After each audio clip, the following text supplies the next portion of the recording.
hindi ka makahinga dahil sa maliit na bahay.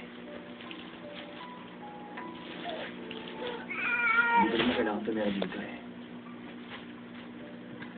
Pakiramdam ko, tinatog namin ang bahay niyo mula sa inyo. Patawarin mo ako.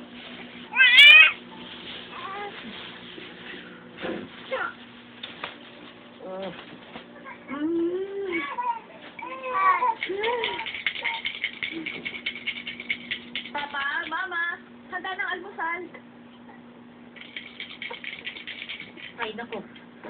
Hindi ako makapaniwala sa dumi ng bahay, Mason. Wala akong ibang gusto ngayong araw kundi ang bumalik sa bahay natin. Sana naman pwede kong kunin doon ang lahat ng mga gamit ko. Pwedeng sabay tayong pumunta at kunin ang mga gamit na pwede natin dalhin. Mama, may mga tao na lumipat na doon.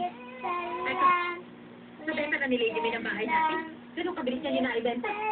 Mama, hindi naman sa ganun. Pero malalaman niyo rin. Hindi na bali.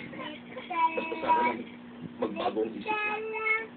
Sabi ko rin na, babalik niya sa atin ang bahay. Kaya huwag na kayo mag-alala.